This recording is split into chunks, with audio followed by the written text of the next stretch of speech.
अच्छा, बिस्मिल्लाहिर्रहमानिर्रहीम। Dear students, अस्सलाम वालेकुम। आज जो टॉपिक हम पढ़ेंगे वो है isomerism in monosaccharides. Isomerism in monosaccharide. जो आइसोमेरिज्म पाई जाती है मोनोसैकेराइड्स में। मोनोसैकेराइड्स इससे पहले कार्बोहाइड्रेट के बारे में हम 2 लेक्चर ले चुके हैं। ये उसका 3rd लेक्चर है। और मोनोसैकेराइड की जो डिफरेंट टाइप्स है उसके बारे में आज हम पढ़ेंगे। मोनोसैकेराइड्स के अंदर जो आइसोमेरिज्म पाई जाती है उसके बारे में आज हम डिस्कस करेंगे। सबसे पहले आइसोमेरिज्म है क्या? तो वो फिनोमेना के जिसमें मॉलिक्यूल्स जिसमें molecules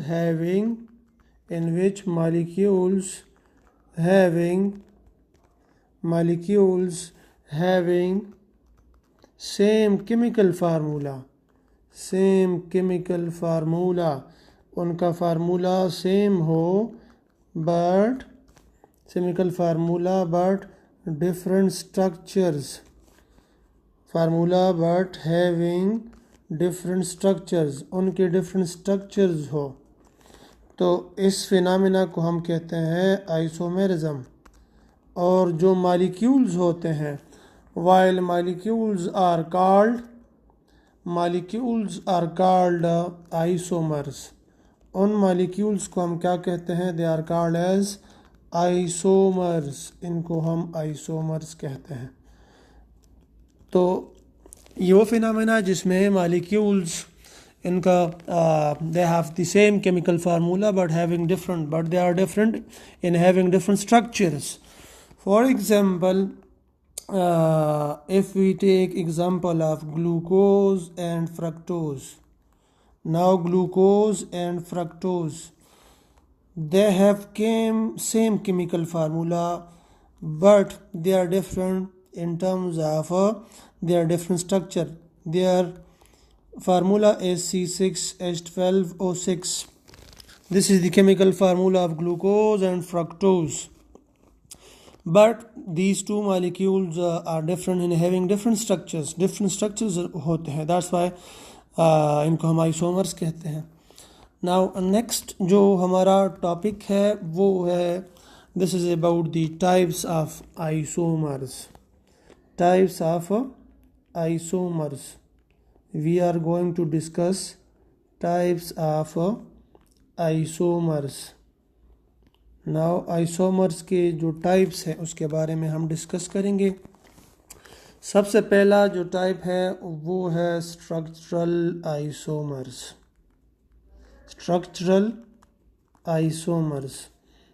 now structural isomers mean के these molecules having different structures are different. Now how these structures are different? So structure may be different in terms of having different functional group. So that type of isomer is called as functional isomer.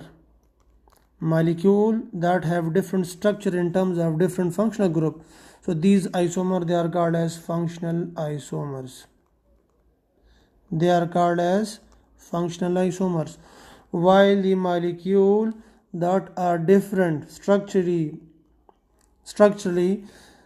by having open chain or ring chain, so they are called as ring chain isomer. In isomers को हम कहते हैं ring chain isomers. फिर second जो type है, next type is stereo isomers. Now stereo isomers molecules are different by in 3-dimensional space. molecules different होते हैं। उनकी स्ट्रक्चर डिफरेंस क्या होती है कि जो 3-dimensional स्पेस के अंदर एटम की अरेंजमेंट है वो अरेंजमेंट डिफरेंट होती है। Their position is different. So this type of isomer they are called as stereo isomers. और फिर स्टीरियो आइसोमर्स के फर्दर 2 टाइप्स हैं। एक को हम कहते हैं जियोमेट्रिकल आइसोमर। के these molecules they have different geometry and the second one is optical isomers, इनको हम कहते हैं ऑप्टिकल आइसोमर्स। अच्छा, stereo isomers they are very important. आप केमिस्ट्री में आपका ऑर्गेनिक केमिस्ट्री आप पढ़ेंगे तो ऑर्गेनिक केमिस्ट्री में अल्केन्स में जो स्टीरियो आइसोमरिज्म पाई जाती है वहाँ पे भी आप पढ़ेंगे। बुक में ये चीज़ें they are very shortly explained, तो इस वजह से मैं बड़ा डिस्क्रिप्टिव इसको एक्सप्लेन कर रहा हूँ ताकि आप इसको समझें। अब इसकी डिटेल की तरफ आते हैं। तो स्ट्रक्चरल आइसोमर्स में सबसे पहला जो आइसोमर है स्ट्रक्चरल आइसोमर में वो है फंक्शनल आइसोमर। तो स्ट्रक्चरल आइसोमर में इस नंबर फर्स्ट जो टाइप है स्ट्रक्चरल आइसोमर में लिख लेता हूँ कि these molecules they have different structures, इनके डिफरेंट स्ट्रक्चर्स होते हैं, तो ये आर स्ट्रक्चरल आइसोमर्स। और फिर स्ट्रक्चर में नंबर फर्स्ट जो टाइप है वो है functional isomer. Now these molecules they are different in having different functional group. तो इनमें डिफरेंस क्या होता है, डिफरेंट फंक्शनल ग्रुप। फार्मूला इनका डिफरेंट सेम होता है लेकिन स्ट्रक्चर डिफरेंट होती है। डिफरेंस क्या होती है कि स्ट्रक्चर में डिफरेंट फंक्शनल ग्रुप्स होते हैं। तो इस किस्म का आइसोमर कहलाता है स्ट्रक्चरल आइसोमर। एग्जाम्पल में यहाँ पे ये देखिए दो एग्जाम्पल दिए गए, ग्लूकोज और फ्रक्टोज, दोनों का जो केमिकल फार्मूला है वो 6C6H12O6। लेकिन स्ट्रक्चर में आप देखें तो ग्लूकोज के अंदर ये देखिए ये आपको नज़र आ रहा है कार्बोनिल कार्बन और इसके साथ हाइड्रोजन अटैच है, सही है ना। साथ में ये देखिए कार्बन चेन बनाई गई है, कार्बन 1 2 3 4 5 6, नंबरिंग वहाँ से स्टार्ट करेंगे जहाँ पे फंक्शनल ग्रुप मौजूद है। So this is number 1। लेकिन नंबर 1 पे आप देख रहे हैं कि ये this functional group is actually called as, इस फंक्शनल ग्रुप को हम अल्डिहाइड फंक्शनल ग्रुप कहते हैं। सो इसके अंदर अल्डिहाइड पाया जाता है, दिस इज़ अल्डोहेक्सोज। ग्लूकोज को हम कहते हैं अल्डोहेक्सोज। अल्डोहेक्सोज का मतलब है कि इसके अंदर अल्डिहाइड फंक्शनल ग्रुप है। दूसरा जो फ्रक्टोज है, फ्रक्टोज के अंदर आप देखें दिस इज फ्रक्टोज। तो फ्रक्टोज के अंदर ये कार्बन नंबर फर्स्ट है, कार्बन नंबर सेकंड, लेकिन कार्बन नंबर सेकंड के ऊपर आप देखें this is actually ketone functional group. Carbonyl carbon नीचे भी आर ग्रुप और ये पूरा ऊपर भी आर ग्रुप के साथ अटैच है। So this is ketone functional group. तो एक के अंदर और कीटोन फंक्शनल ग्रुप की वजह से इसको हम कहते हैं कीटोहेक्सोज। तो वो आइसोमर जिनमें फंक्शनल ग्रुप का डिफरेंस होता है उनको हम फंक्शनल आइसोमर कहते हैं। इसके अलावा ट्रायोज में मैं एग्जांपल इससे पहले मोनोसैकेराइड में हम पढ़ चुके हैं। तो ट्रायोज में अल्डो ट्रायोज और कीटो ट्रायोज है। अल्डो ट्रायोज को हम ग्लाइसिरल्डिहाइड कहते हैं, कीटो ट्रायोज को डाइहाइड्रॉक्सी एसीटोन कहते हैं। They are also example of structural functional isomers.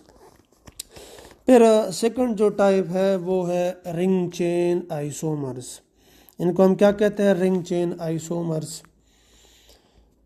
तो ये देखें सेकंड जो टाइप है इसको हम कहते हैं ring chain isomer, ring chain isomer. अच्छा जी, इनमें फ़र्क क्या होता है कि इनकी स्ट्रक्चर्स डिफरेंट होती हैं।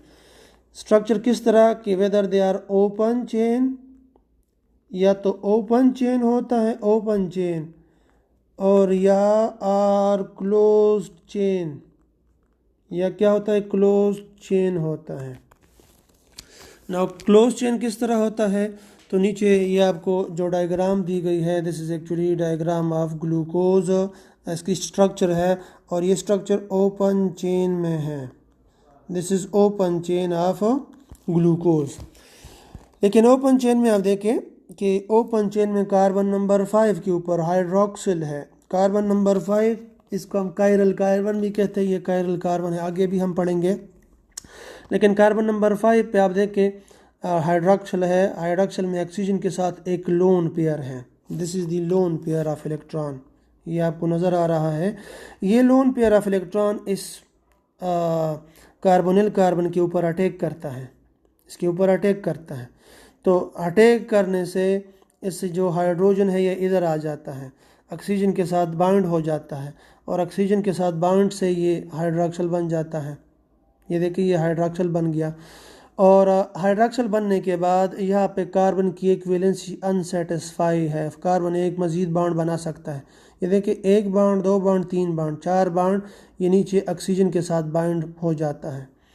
तो ये ओपन चेन ये देखिए क्लोज रिंग में तब्दील हो जाती है, और क्लोज रिंग इस किस्म की स्ट्रक्चर बन जाती है, हेक्सागोनल रिंग बन जाता है। सही है ना। The 6 member ring form of sugar is called pyranose form. इसको हम पायरानोस कहते हैं in reference to the cyclic ether pyran. Aromatic compound है, उसको हम क्या कहते हैं, pyran. This is the structure of pyran, या स्ट्रक्चर को हम कहते हैं ग्लूकोपायरानोज रिंग।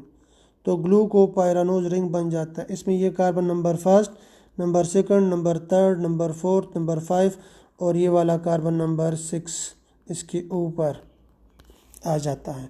तो ये 6 रिंग स्ट्रक्चर बन जाती है, इसको हम कहते हैं ग्लूकोपायरानोज। अच्छा, ये रिंग बनता क्यों है, तो ये भी आप समझ ले, बल्कि इसके साथ दिया भी गया है। The straight chain form of glucose in equilibrium with cyclic 6 member ring form of glucose the pyranose form. अच्छा, interconversion between open and close form of molecule is called ring chain tautomerism या isomerism, इसको हम कहते हैं। अच्छा, ये होता क्यों है, तो ये आप समझ ले कि जैसे ही हम इसको पानी के अंदर डिज़ोल्व करते हैं, तो पानी के अंदर डिज़ोल्व होने से ये मोर स्टेबल फॉर्म है। ये जो ओपन चेन है this is less stable form as compare to close ring. तो जैसे ही इसको हम पानी में डिज़ोल्व कर देते हैं, तो डिज़ोल्व होने से ये अपने आप को मोर स्टेबल फॉर्म में कन्वर्ट करता है, तो क्लोज रिंग में इसको कन्वर्ट कर देता है, या क्लोज रिंग में ये कन्वर्ट हो जाती है, और क्लोज रिंग को हम क्या कहते हैं, ग्लूकोपायरानोज रिंग कहते हैं। तो फ़र्क दोनों में क्या है, दोनों में एक्चुअली ओपन चेन का फ़र्क है, क्लोज चेन का फ़र्क है।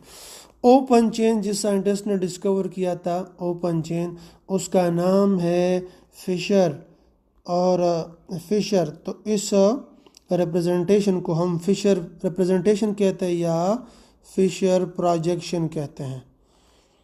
और जो क्लोज रिंग जिस साइंटिस्ट ने डिस्कवर किया उसका नाम था हेवर्थ, तो इसको हम हेवर्थ प्रोजेक्शन भी कहते हैं।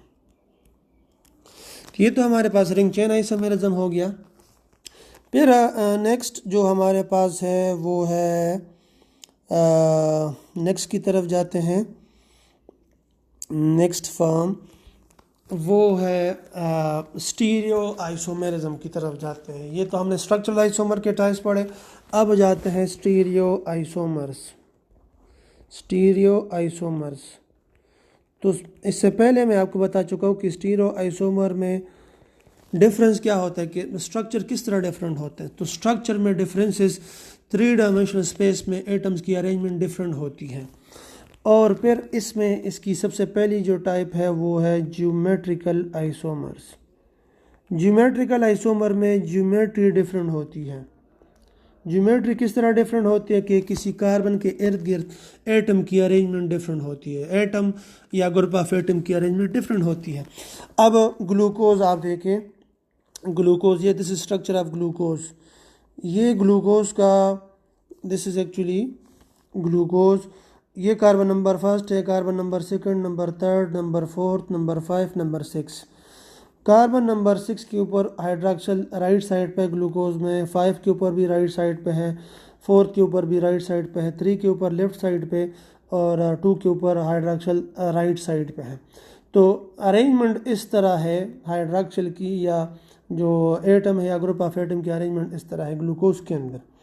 लेकिन किसी ख़ास कार्बन नंबर 4 के ऊपर आप देखें, कार्बन 4 के ऊपर अगर हम ये पोजीशन 3 डायमेंशनल स्पेस में ये हाइड्रोक्सिल की पोजीशन चेंज कर दें, फॉर एग्जांपल अभी इसमें राइट साइड पे ग्लूकोज में, तो अगर मैं इसको लेफ्ट साइड में कर दूं, स्ट्रक्चर मैंने डिफरेंट कर दिया, स्ट्रक्चर डिफरेंट हो गई। सिर्फ डिफरेंस क्या आ गया कि किसी ख़ास कार्बन के इर्द गिर्द मैंने एटम या ग्रुप ऑफ एटम की पोजीशन चेंज कर दी, तो पोजीशन चेंज होने से स्ट्रक्चर डिफरेंट हो गया। इस स्ट्रक्चर को हम क्या कहते हैं, गैलेक्टोज। तो मैं कह सकता हूँ कि गैलेक्टोज और ग्लूकोज दोनों क्या है, दोनों का केमिकल फार्मूला है C6H12O6, और ये भी आप जान लें कि दोनों के अंदर फंक्शनल ग्रुप भी क्या कौन से हैं, अल्डिहाइड है, ये दोनों अल्डोहेक्सोज हैं। लेकिन ज्योमेट्रिकली ये क्या है, ज्योमेट्रिकली ये डिफरेंट है, इनकी ज्योमेट्री डिफरेंट है, मालिक्यूलर ज्योमेट्री डिफरेंट है। तो मैं कह सकता हूँ कि ग्लूकोज गैलेक्टोज का ज्योमेट्रिकल आइसोमर है, ज्योमेट्री इसकी डिफरेंट है, इस किस्म का आइसोमर कहलाता है ज्योमेट्रिकल आइसोमर। अच्छा, फिर नेक्स्ट जो हमारे पास आइसोमेरिज्म है उसकी तरफ जाते हैं, वो है ऑप्टिकल आइसोमर्स। सेकंड हमारे पास जो टाइप है स्टीरियो आइसोमर्स में ज्योमेट्रिकल, इसको हम कहते हैं ऑप्टिकल आइसोमर्स, ऑप्टिकल आइसोमर्स। तो ऑप्टिकल आइसोमर सबसे पहले तो ये जान लें कि ऑप्टिकल आइसोमर है क्या, इसको हम ऑप्टिकल आइसोमर क्यों कहते हैं। ऑप्टिकल आइसोमेरिज्म वही मालिक्यूल शो करेगा जो कि which are optically active, optically active molecule. और ऑप्टिकली एक्टिव कौन सा मालिक्यूल होता है, वो मालिक्यूल जो कि which rotates plane polarised light, which rotates plane polarized light, जो कि प्लेन पोलराइज्ड लाइट को रोटेट करे, उस मालिक्यूल को हम ऑप्टिकली एक्टिव कहते हैं। प्लेन पोलराइज्ड का मतलब क्या है, प्लेन पोलराइज्ड मीन्स वो मालिक्यूल जिसके ऊपर आप लाइट डालें, लेकिन लाइट पोलराइज्ड हो। पोलराइज का मतलब कि उसके वो किसी ख़ास डायमेंशन के अंदर वो लाइट पार्टिकल्स मूव करे, तो इस किस्म की लाइट को हम प्लेन पोलराइज्ड लाइट कहते हैं। तो प्लेन पोलराइज्ड लाइट किसी मालिक्यूल के ऊपर डाले, वो रोटेशन लाए। अब रोटेशन दो किस्म की हो सकती है। रोटेशन, ये जो रोटेशन या डिफ्लेक्शन लाइट में आ रही है, ये दो किस्म की हो सकती है। डिफ्लेक्शन, सही ना, ये या तो क्लॉकवाइज होगी, क्लॉकवाइज या एंटी क्लॉकवाइज होगी, क्लॉकवाइज या एंटी क्लॉकवाइज। क्लॉकवाइज और एंटी क्लॉकवाइज आपको पता है, क्लॉकवाइज का मतलब है कि राइट डायरेक्शन में, एंटी क्लॉकवाइज का मतलब है लेफ्ट डायरेक्शन में। तो क्लॉकवाइज चूँकि राइट डायरेक्शन में लाइट को रोटेट कर रहा है, तो इसको हम कहते हैं डिक्स्ट्रो रोटेटरी। डिक्स्ट्रो का मतलब है कि ये राइट साइड में प्लेन पोलराइज को रोटेट करता है, और एंटी क्लॉक का मतलब है कि ये लेफ्ट साइड में रोटेशन लाता है। तो लेफ्ट के लिए ग्रीक जो वर्ड है वो है लीवो रोटेटरी। अब आप क्वेश्चन करेंगे, बल्कि आपके जहन में एक क्वेश्चन भी आना चाहिए कि ये रोटेशन क्यों, डिफ्लेक्शन क्यों लाता है, लाइट के अंदर डिफ्लेक्शन क्यों लाई जाती है। तो उसकी वजह वो है presence of asymmetrical carbon, presence of chiral carbon, presence of chiral carbon की वजह से आर एसामेट्रिकल कार्बन। तो कायरल कार्बन की वजह से या एसामेट्रिकल कार्बन की वजह से ये डिफ्लेक्शन लाता है। कायरल कार्बन ऑर्गेनिक केमिस्ट्री में या एसामेट्रिकल कार्बन वो carbon, let's suppose this is carbon 4 bond बनाता है, नॉर्मली इसकी वैलेंसी 4 होती है +4, लेकिन ये 4 के 4 बॉन्ड एटम या डिफरेंट ग्रुप ऑफ एटम के साथ बनाएगा। For example XYLM, these are atom या ग्रुप ऑफ एटम, इनके साथ ये बॉन्ड बना रहे हैं और चारों की चारों डिफरेंट है। इस किस्म का कार्बन कहलाता है एसामेट्रिकल कार्बन। अब डिक्स्ट्रो रोटेटरी में होता क्या है कि सबसे पहले तो आप ये जान लें कि डिफ्लेक्शन ये होगी उन मालिक्यूल में जिनमें एसामेट्रिकल कार्बन हो। एसामेट्रिकल सबसे पहले आपने मालूम करना है एसामेट्रिकल कार्बन, कायरल कार्बन हो, फिर आपने मालूम करना है कि कायरल कार्बन के ऊपर लास्ट एसामेट्रिकल कार्बन कौन सा है, और फिर लास्ट एसामेट्रिकल कार्बन पे हमने मालूम करना है कि इसमें OH की पोजीशन लेफ़्ट साइड में है या राइट साइड में है। तो ये दो एग्जांपल यहाँ पे हमने दिए हुए हैं। यहाँ पे ये let's suppose this is actually glucose. ये दो ग्लूकोज के मालिक्यूल है, एक को डी ग्लूकोज दिया गया है डिक्स्ट्रो रोटेटरी अब दूसरे को लीवो रोटेटरी एल ग्लूकोज कहा गया है। तो इसका मतलब इसके अंदर ऑप्टिकल एक्टिविटी है, सब आपको पहले ही बताया गया कि ऑप्टिकली एक्टिव है। अब ऑप्टिकली एक्टिव क्यों है? बिकॉज इसके अंदर इसके अंदर एसाइमेट्रिकल कार्बन है, कायरल कार्बन है। और फिर ऑप्टिकली एक्टिव में यह डिक्स्टो रोटेटरी क्यों है या लीवो रोटेटरी क्यों है? तो उसकी वजह है कि लास्ट एसाइमेट्रिकल कार्बन में डिक्स्टो रोटेटरी में OH राइट साइड पे है, जबकि लीवो रोटेटरी में OH जो है ना लेफ़्ट साइड पे है। अब ये स्ट्रक्चर में आपको दिया गया है, ये देखें। सबसे पहले आपने एसाइमेट्रिकल कार्बन इसमें मालूम करना है। कार्बन नंबर 1 ये देखें, ये एक साइड पे ये का ऑक्सीजन के साथ डबल बॉन्डेड होता है। मैं इधर स्ट्रक्चर इधर बना देता हूँ, ये देखें इस तरह है ये पोजीशन। तो ये नंबर फर्स्ट तो एसाइमेट्रिकल नहीं है क्योंकि इसने डबल बॉन्ड बनाया है, तो ये एसाइमेट्रिकल नहीं हो सकता। कार्बन 2 के ऊपर आप देखें, ये कार्बन 2 है, एक तरफ हाइड्रोक्सिल है, दूसरे साइड पे हाइड्रोजन है। ऊपर ये पूरा डिफरेंट फंक्शनल ग्रुप और नीचे भी पूरा एक अल्काइल ग्रुप अटैच है, पूरा डिफरेंट अल्काइल ग्रुप। तो ये एसाइमेट्रिकल हो गया। तो इसका मतलब ये कि ये प्लेन पोलराइज लाइट को रोटेट करेगा, लेकिन अब ये डिक्सो रोटेटरी होगा या लीवो रोटेटरी वो आपने मालूम करना है। लास्ट एसाइमेट्रिकल कार्बन आपने मालूम करना है। कार्बन 3 आप देखें, कार्बन 3 के ऊपर एक तरफ हाइड्रोजन है, दूसरी तरफ हाइड्रोक्सिल है। ये पूरा का पूरा R ग्रुप, नीचे भी पूरा का पूरा R ग्रुप, तो ये भी एसाइमेट्रिकल हो गया। लेकिन लास्ट है या नहीं, अब ये हमने मालूम करना है। कार्बन 4 आप देखें, एक तरफ हाइड्रोक्सिल है, दूसरी तरफ हाइड्रोजन है, और नीचे पूरा R ग्रुप, ऊपर भी पूरा R ग्रुप, तो ये भी एसाइमेट्रिकल हो गया। तो मैं ये देखें, ये नंबर 1 हो गया, ये नंबर 2 हो गया, ये नंबर 3 हो गया।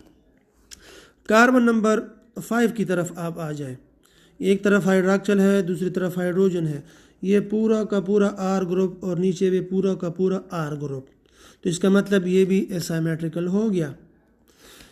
कार्बन नंबर 6 की तरफ आ जाए, 6 के ऊपर आप देखें, ये इसकी स्ट्रक्चर इस तरह होती है। ये एक तरफ हाइड्रोजन, दूसरा भी हाइड्रोजन है, और एक तरफ हाइड्रोक्सिल है। इसके साथ ये देखिए 2 सिमिलर एटम्स हैं, तो ये एसाइमेट्रिकल या कायरल कार्बन नहीं है। तो लास्ट एसाइमेट्रिकल कार्बन हमारा कौन सा हो गया? वो कार्बन नंबर 5 हो गया। इसको मैंने 4 दिया है, लेकिन कार्बन ये कार्बन नंबर 5 है, असल में ये एसाइमेट्रिकल नंबर 4 है। तो ये 4 नंबर एसाइमेट्रिकल आखिरी एसाइमेट्रिकल बन गया। अब आखिरी एसाइमेट्रिकल में देखिए OH राइट साइड पे है, तो ये प्लेन पोलराइज लाइट को किस डायरेक्शन में रोटेट करेगा? डिक्स्ट्रो रोटेटरी। इस डिक्स्ट्रो रोटेटरी, तो इस ग्लूकोज को नाम भी क्या दिया गया है? डी ग्लूकोज कहा गया है। अब इसके अलावा ये सेकंड मालिक्यूल है ग्लूकोज का, ये भी अल्डोहेक्सोज है। कार्बन नंबर 1 के ऊपर ये देखें, ये अल्डिहाइड फंक्शनल ग्रुप है, ये कार्बन नंबर 1 है। कार्बन नंबर 1 तो पहले ही हमने बता दिया कि ये सिमेट्रिकल नहीं है। कार्बन नंबर 2 ये एसिमेट्रिकल है। कार्बन नंबर 3 भी एसिमेट्रिकल है, 4 भी एसिमेट्रिकल है। ये नंबर 5, लेकिन उसको मैंने नंबर दिया नंबर 4, एसिमेट्रिकल नंबर 4 है। तो ये वाला कार्बन ये एसिमेट्रिकल कार्बन है, लास्ट एसिमेट्रिकल। अब इसमें आप देखें OH किस साइड पे है? OH लेफ्ट साइड पे है। तो ये प्लेन पोलराइज लाइट को लेफ़्ट डायरेक्शन में रोटेट करेगा। इस किस्म का ग्लूकोज कहलाता है लीवो रोटेटरी, या रफ़ाम में इसको हम कहते हैं एल ग्लूकोज। तो एल ग्लूकोज और डी ग्लूकोज ये दोनों क्या है? They are optical isomer of each other. Functionally ये दोनों क्या है? फंक्शनल आइसोमरिज्म के लिहाज से ये दोनों एल्डोहेक्सोज है, दोनों के अंदर अल्डिहाइड फंक्शनल ग्रुप है। लेकिन ऑप्टिकली ये क्या है? Optically they R L form and D form. तो एल ग्लूकोज है और डी फॉर्म है। एक और एग्जांपल से मैं आपको समझा देता हूँ, एक और भी एग्जांपल दे देता हूँ ट्रायोस की। लेट सपोज मेरे पास एग्जांपल है ट्रायोस की C3H6O3। ये इसकी स्ट्रक्चर थोड़ी सिंपल है, तो इससे मैं आपको समझा देता हूँ। अब इसमें देखिए ये कार्बन नंबर 1 इसके ऊपर अल्डिहाइड, कार्बन नंबर 2 इसके ऊपर हाइड्रोक्सिल है, कार्बन नंबर 3 इसके ऊपर हाइड्रोक्सिल राइट साइड पे, लेफ़्ट साइड पे हाइड्रोजन, नीचे भी हाइड्रोजन। तो अब बेटा इसकी स्ट्रक्चर ज़रा आप देखें। अब आपने मालूम करना है कि ये ऑप्टिकली एक्टिव है कि नहीं है, प्लेन पोलराइज लाइट को रोटेट करेगा कि नहीं। सबसे पहले तो आपने मालूम करना है कायरल कार्बन, एसाइमेट्रिकल कार्बन। तो कार्बन नंबर फर्स्ट आप देखें, एक तरफ कार्बोनिल कार्बन है, दूसरी तरफ हाइड्रोजन, नीचे पूरा डिफरेंट आर ग्रुप है। इसने ये देखकर डबल बॉन्ड बनाया तो ये एसाइमेट्रिकल नहीं हो सकता। कार्बन नंबर 2 देखें, एक तरफ हाइड्रोक्सिल है, दूसरी तरफ हाइड्रोजन, ऊपर डिफरेंट पूरा ग्रुप, सिर्फ कार्बन को नहीं देखना, नीचे भी पूरा डिफरेंट आर ग्रुप, तो ये एसाइमेट्रिकल हो गया। अब हमने मालूम एसाइमेट्रिकल हो गया तो इसका मतलब ये ऑप्टिकली एक्टिव है, लेकिन ऑप्टिकली ये किस डायरेक्शन में रोटेट करेगा, डी में डायरेक्शन में डिक्स रोटेट होगा या लीवो रोटेटरी, तो वो मालूम करने के लिए आपने लास्ट एसाइमेट्रिकल कार्बन मालूम करना है। अब ये कार्बन नंबर 3 के ऊपर देखिए, एक तरफ हाइड्रोक्सिल, दूसरी तरफ हाइड्रोजन, नीचे भी हाइड्रोजन, तो दो सेम एटम्स अटैच है, तो इसका मतलब ये वाला एसाइमेट्रिकल नहीं है। एसाइमेट्रिकल कौन सा है, ये वाला कार्बन नंबर 2।